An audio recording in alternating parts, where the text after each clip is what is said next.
Folks, so recently I made a video on Accelerated Dragon, and I did not cover the Rossolimo to keep the video shorter. So if you play a Sicilian with knight c6, you do allow this move bishop e5. So if you're an Accelerated Dragon player, you can actually avoid this by going g6 here, but it does allow other options. So for example, like d4 and queen d4 is one. Also, this is a very strong version of Alapin with c3 because the bishop sort of bites on granite this way. Not that black is like significantly worse, but it definitely, I don't think it saves you any headache over just learning the Rossolimo. Like, I don't think it's really worth it. The other nice thing about playing the Rossolimo is that if you ever decide not to play the Accelerated Dragon and play like the Sveshnikov, well, you don't have to relearn anything. And all of these things are very specific to the, I guess this way it's called the hyper accelerated dragon, but just because it's even more accelerated than the normal dragon or the accelerated dragon. But in terms of move orders of getting the fianchetto as quickly as possible, but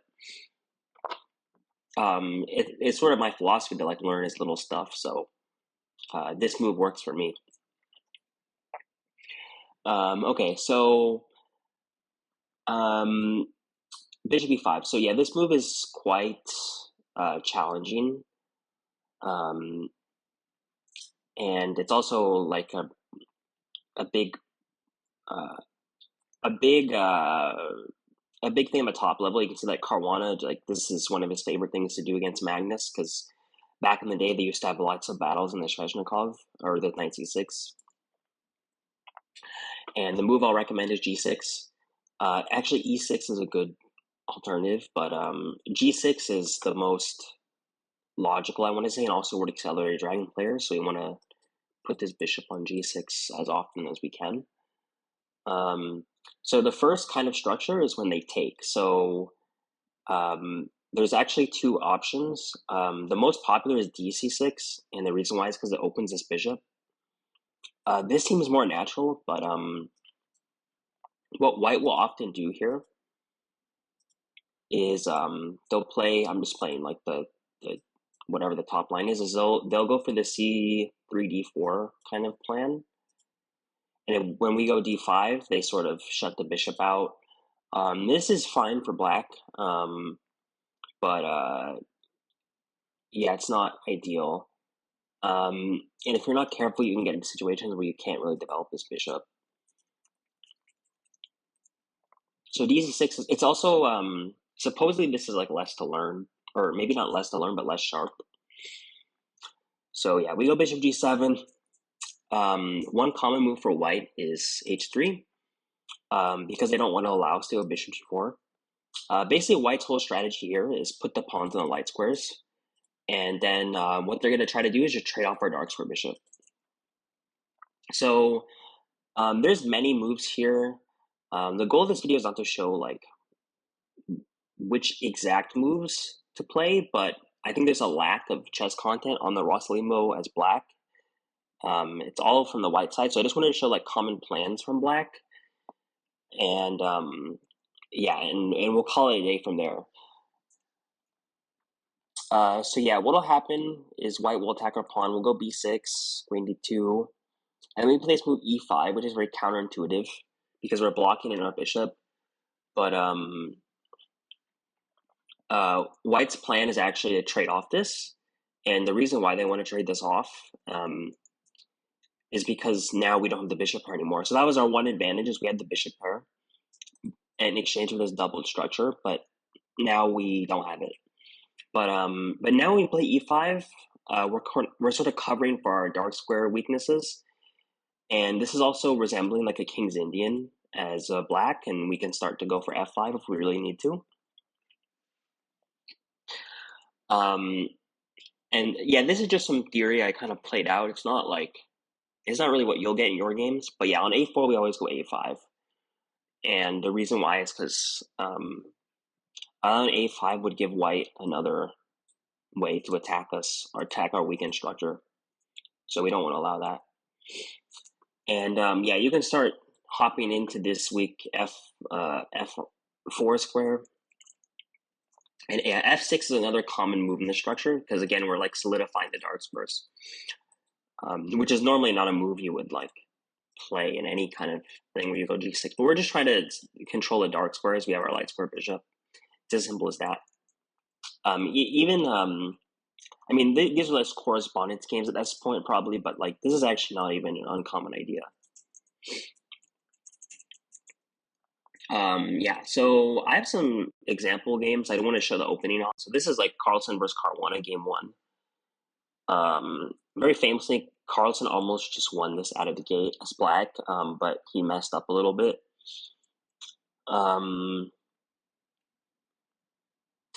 So yeah, in this one, you can see Fabi going h3 pretty early to avoid the bishop g4. The reason why we would want to go bishop g4 and just trade it off, I don't know if I explained this a couple seconds ago. I already forgot, but it's because this bishop doesn't have anywhere to go. Like there's literally nowhere for it to go, so we just get rid of it and it's fine.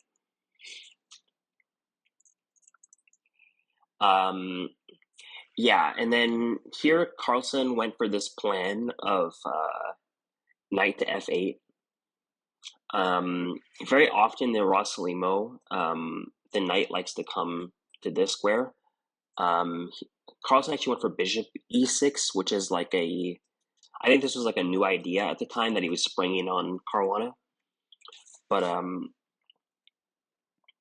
yeah, the e6 square is very important here. And then, yeah, he actually goes for the kingside attack of his own. And he castles queenside, which is crazy. I mean, I would never come up with this without some computer. Or I wouldn't even be able to remember this if I was like preparing this. Like, there's no way. But I mean, these guys are the top guys. But yeah, like the knight can go here, and it can control some of these dark squares. I mean, all this stuff now becomes more concrete. I mean, there's a big knight here. But yeah, Carlsen ended up going for a kingside attack. And this is what I mean. In these kinds of structures, like it can end up playing like a King's Indian, where you have this big clamp on the center. Like white can't get any counterplay in the center to resist your kingside attack. Yeah, now I can go game three. Similar idea. Carlsen goes this way to prepare e5. And yeah, this is just one idea from white. I just wanted to show. It says a3, b4. So actually, I used to play this as white. I play d4 now as white, but I used to play the Rossolimo a lot, and that's why I feel like I have a decent understanding as white and black. And this is one idea, and basically the idea is that even though we're fixing the doubled pawns, we're getting play. And that's kind of, it's sort of hard for anyone to get play in these locked structures. So this is actually a pretty fair idea. And we also attack this weak e5 pawn. But yeah, this is not the game, but this is like one line the computer was showing where you can again go f5 and go for your own kingside attack. So yeah, very frequently black gets these kingside Queen's Indian style attacks. In the game, Carlsen ignored it. This is technically free. But yeah, one option would be to get rid of this bishop, and the computer claims like black can hang on. But yeah, anyways, Caruana played knight d2. I don't remember like the details of this game. I don't have the commentary pulled up, but I think this was like a practical choice more than anything. And yeah, this is how Carlsen freed himself on the queen side. Like this pawn is sort of a clamp, so this idea actually makes a lot of sense. Yeah, somehow this is better for white. I remember even the GM is being confused at like, why is this the case? Like, it doesn't make a whole lot of sense. But yeah, I won't go into too much more details in this, but yeah, I just wanted to show, just be a little bit cautious of this idea from white. And then I wanted to show a game that I played. I actually lost this game, but I was doing well out of the opening, so I'll just show it. Yeah, so I played knight f6 here, knight c3, and then I played bishop g4 because my opponent allowed me. So yeah, I traded, I castled, b6. This is all standard. These clumps are very standard. And then I played e5. And yeah, I went knight h5 here. Actually, knight e8, knight c7, knight e6. This is a very typical plan. In this game, I didn't go for this, but this is actually a very common way to route your knight. This is one knight maneuver you should keep in mind. And this is sort of kind of what I'm trying to show in this video is typical plans, not really like move order specific things. Yeah, I must have went knight h5 for a couple reasons. Even though the computer doesn't disagree it, I think mainly it was aimed at stopping white from going f4. Yeah, so we went g6. I went here. So I wanted to go f5. Yeah, going f5 right away hangs the knight. So that's why I went queen e8. So yeah, I went queen e8 and then f5. And yeah, I actually ended up getting a good position here, but I sort of botched it. But yeah, it was a good way to show how like some 2000 rated player will handle the opening like me and my opponent instead of like Carlson versus Caruana. This is chess.com rapid, by the way.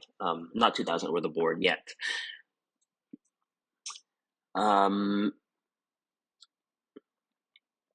Yeah, so then there's this other approach by white, which I used to play as well as white, which is this rook e1 move. So this is more flexible. And white still reserves the option to take. They also reserve the option to go c3, d4, and they also reserve this e5 push.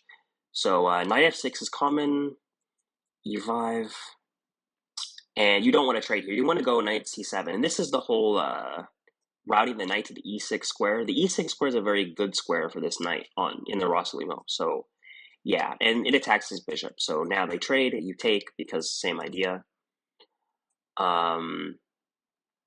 And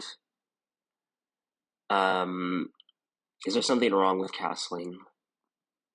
Oh yeah, this pawn's hanging. Yeah, I saw some people did it. I was confused. But yeah, knight e6 makes sense. And castling. And yeah, it's still this sort of clamp here. But this pawn's a little bit weak. You could jump in here to get some play. Yeah.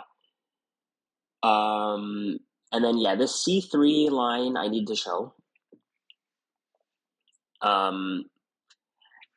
Actually, there's this move c3 and move 5, which I do want to show as well. So if you go e5 here, there is this gambit, which is kind of unpleasant in my opinion.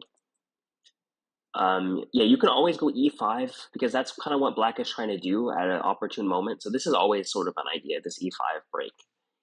Again, because you're kind of playing like a King's Indian kind of clamp. But yeah, here it allows that gambit. So I always played knight f6 here.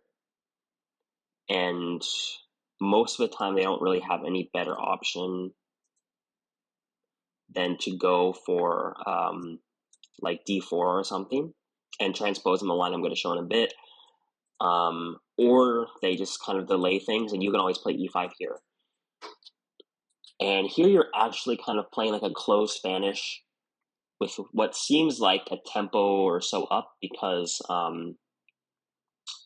in the regular closed Spanish,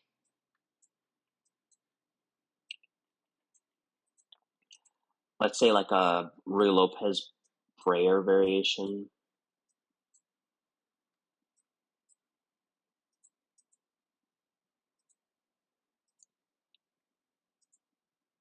do h3, knight b8, d4, knight b7. Yeah, normally like black has to spend some time theme cutting, so you normally get like a decent version of the closed Spanish as black if you are, and eventually like c5 might happen as black. If you ever play e5 in these like c3 structures without any drawback. Yeah, so let's go back to 6c3. Yeah, so here when they go d5, you always want to play, or d4, you always want to play d5. And it normally makes sense to play d5 instead of taking first because of this whole like knight c3 business. You don't want to let them have the c3 square without you kind of want to wait until they already put the knight on the suboptimal square, and then you could take. But yeah, this structure it kind of resembles like a French, except like the bishop is sort of misplaced for white. Your knight's a little bit weird compared to a normal French. But this is like the typical way things will pan out. And we just get a game of chess. Yeah, so we'll move on to the next chapter. This is just a Carlsen versus Caruana game where Carlsen actually won. The theory here is a little bit above my head, but black is just playing on the queen side, which makes sense. It's sort of like a French. We have a weak pawn to target. Yeah, again, these moves are a little bit. I don't want to go into detail, but I am curious here. Why did we end up going queen d8? Oh yeah, because this is kind of coming anyways, and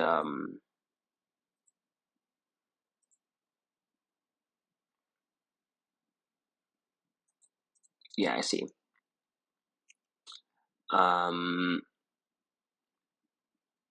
And this move I just remember, it always left a good impression on me.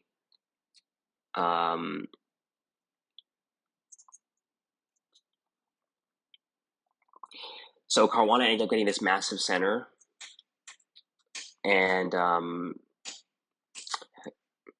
Carlsen ended up playing one of the most beautiful moves I've ever seen, which is a rook takes d4. And the two bishops sort of they sort of prevailed. And this is one of the things in the Rossolimo, you do get the two bishops. Sometimes you end up trading them, but like white is giving these up, and he ended up winning this endgame in quite spectacular style. So yeah, he ended up having two bishops for two pawns, and normally that's pretty good for the bishops because the bishops pair is worth like half a pawn at least. Yeah, and this game over.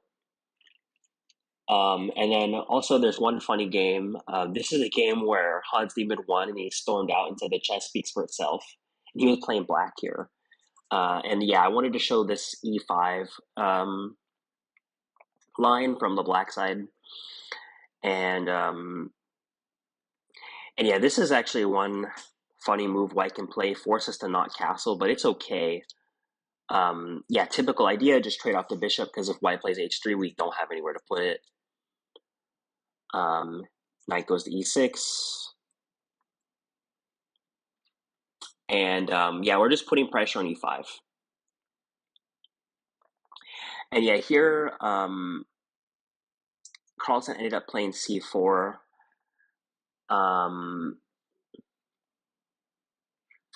Which is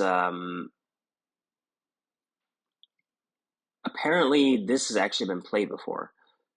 So yeah, I think like white is trying to control the light squares, but it does create the big weakness on d3. I feel like most club players would actually play. Like I would probably play rook back to e1, which is curious, but yeah, actually we can go back and yeah, Carlsen probably didn't want to repeat moves here. So yeah, this is sort of an annoying, like threatening the double of the structure. So now it makes sense why Carlsen played to c4, which is a little bit ugly. But yeah, Neiman played h6, g5, and kind of similar to game one, Neiman kind of got a kingside attack. So and Carlsen's played on the queen side, trying to open up some files.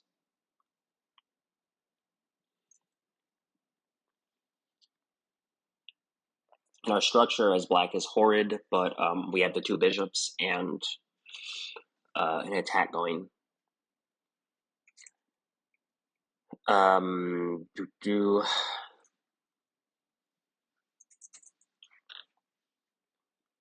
Yeah, from here, white is in some pretty bad shape. So yeah, I didn't give the best commentary, but I was mainly just showing that like black can still get these kinds of kingside attacks going in the Rossolimo. Yeah, so that's all I really wanted to share today. I just feel like there's a lack of content on the Rossolimo as black, and I just wanted to show some typical pawn structures and plans. And yeah, this might conclude the Accelerated Dragon series. Actually, I might want to make one more video on like the Bishop C4 line.